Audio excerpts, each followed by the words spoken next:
sabihin mo muna sa akin kung anong, pwedeng gano'n. Gusto mo frozen. Sige, parang siya. Lagay kita sa freezer. Frozen, more, kasi very in siya, tsaka very, kasi napanood ko yung movie, no? Napakaganda ng movie. I mean, I love Frozen. have you seen the movie? Let it go. Let it go. Sabi ko, have you seen? Ay, hindi ko sinabi kantahin.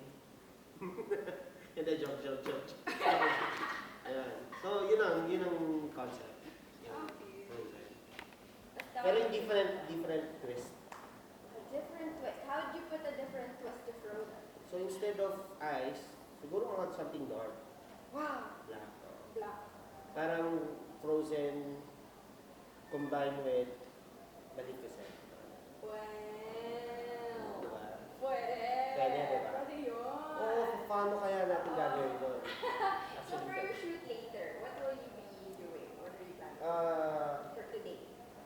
The shoot is about something dark.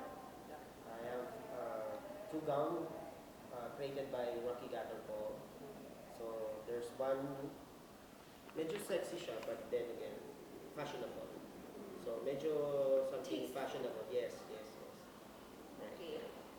Well, I do hope you enjoy Yeah, our thank you very session much, later. Mas You Bea. take pictures, take good pictures. Yeah. Okay. Thank you so much. Thank you very much, ma'am. Maraming salamat po. Sa magalang. Thank you. Thank you so much. Thank you.